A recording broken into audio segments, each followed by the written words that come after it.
EVM का उपयोग करके शासक बन रहे हैं, ये बात सही नहीं है। इस तरह से सोचना सही नहीं है। 2004 में कांग्रेस ने ईवीएम का इस्तेमाल करते हुए सरकार बनाई। 2009 में कांग्रेस ने सरकार बनाई और जब इसके सबूत डॉक्टर सुब्रमण्यम स्वामी इन्होंने इकट्ठा किए, इसके सारे सबूत इकट्ठा किए गए डॉक्टर सुब्रमण्यम स्वामी के द्वारा और ये सारे सबूत इकट्ठा करने के बाद ये सुप्रीम कोर्ट को दिए गए।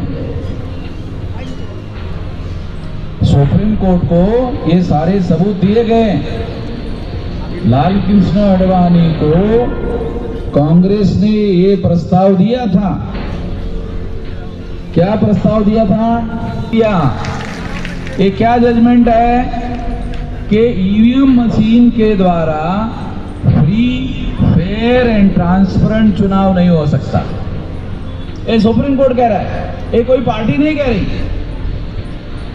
नहीं तो बीजेपी वाले कह रहे थे अरे वो चुनाव हार गए इसलिए ऐसा कह। तो सुप्रीम कोर्ट पार्टी थोड़ी है।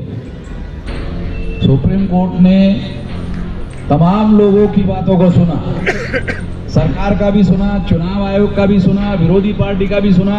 सबका सुनने के बाद निर्णय दिया कि ईवीएम मशीन के द्वारा फ्री, फेयर एंड ट्रांसपेरेंट चुनाव नहीं हो सकता। ये सुप्रीम कोर्ट ने निर्णय दिया कि यान चांद पर गया। चांद पर जाने के बाद पता चला बॉम्बे के इंजीनियरों को कि कुछ यान में गड़बड़ी हो गई। तो बॉम्बे के इंजीनियरों ने कहा चलो दुरुस्त कर लेते। यानी यान उधर है, चांद पर है और इधर बैठे बैठे ही दुरुस्त करते थे इसरो में। यहाँ पर ईवीएम है और यहाँ पर वो आदमी है, वो यहाँ नहीं कर सकता, तो चांद पर कर सकता है। की गिनती होती थी। तो ये अभी भी जारी है, ये अभी भी जारी है। भ्रम क्या हुआ? अरे पेपर ट्रेल तो लगे ना, आप बोल रहे थे लगा दिया। जैसे बहुत सारी महिलाएं कार्यक्रम में जाने के पहले झुमका लगा देती है और घर में जाने के बाद वापस फिर उतार कर रख देती है। उसी तरह से चुनाव आयोग ने वो मशीन लगा दिया, हो गया, फिर उसको उतार के रख दिया। एग्जाम्पल के लिए दे रहा हूँ, महिलाएं अपने मन में किंतु परंतु ना रखें। मैं एग्जाम्पल आप लोगों को समझने के लिए बता रहा हूँ, एग्जाम्पल देने के लिए बता रहा हूं ताकि बात हमारे लोगों के समझ में आ जाए। साथियों, क्या होगा? बारी बारी से राज होगा। कांग्रेस जाएगी तो बीजेपी आएगी, बीजेपी जाएगी तो कांग्रेस आएगी, ऐसे होगा। इससे इस देश में लोकतंत्र की जो सरकार है, वोटों के समर्थन की सरकार, जो जनता भारत की चाहती है, जिसको सरकार बनाना चाहती है, वो सरकार नहीं बनेगी। इस वजह से साथियों मैं आप लोगों को ये बात समझा रहा हूँ, क्योंकि मेश्राम जी को मैं प्रणाम करती हूँ। यहाँ पे आए सभी सिपाहियों को मेरा सादर अभिवादन है।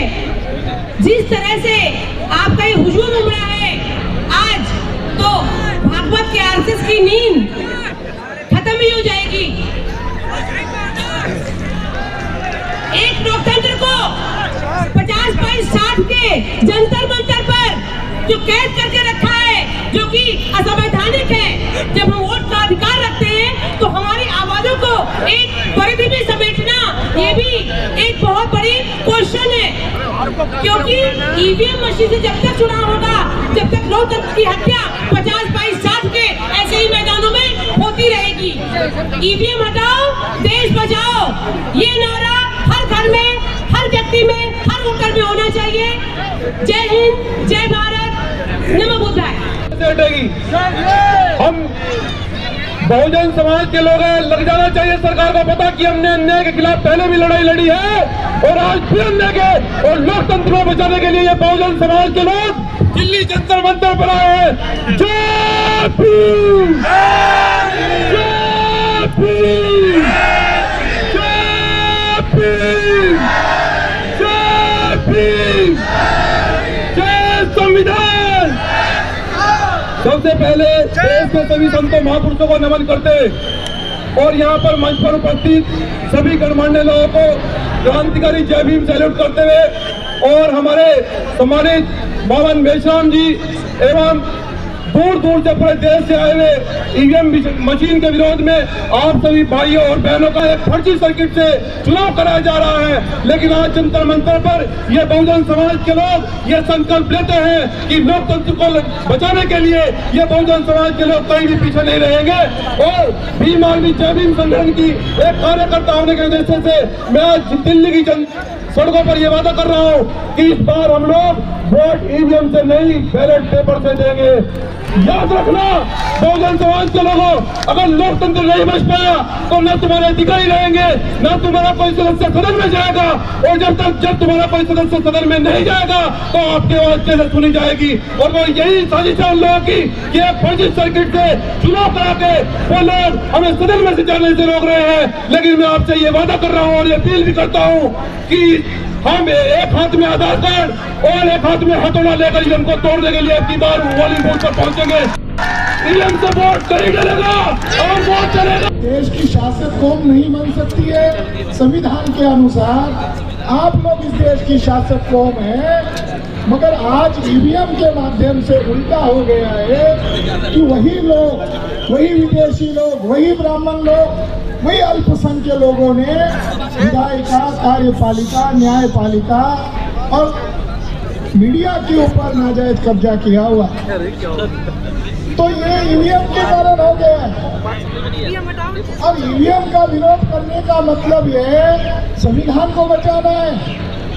संविधान को बचाने के लिए माननीय मेश्राम साहब ने 2 बार ईवीएम भंडाफोड़ परिवर्तन यात्रा पूरे देश भर में चलाया था और ये उनके जागृति का नतीजा है कि आज पूरे देश भर में ईवीएम के खिलाफ जनमत तैयार हो गया है। और आज का ये जो आंदोलन है, ये आंदोलन जन आंदोलन का एक आगाज है। दूसरा, जब बीजेपी के लोग घोटाला करके केंद्र में आए तो 2016 में मिस्टर काम नीति आयोग का है, इसने ऐलान किया था कि बीजेपी सरकार का काम रोजगार देना फैला रहे। ईवीएम उनके हाथ में होने के कारण वो लोग धार्मिक उन्माद फैला रहे, मुसलमानों को टारगेट कर रहे, सिखों को टारगेट कर रहे हैं।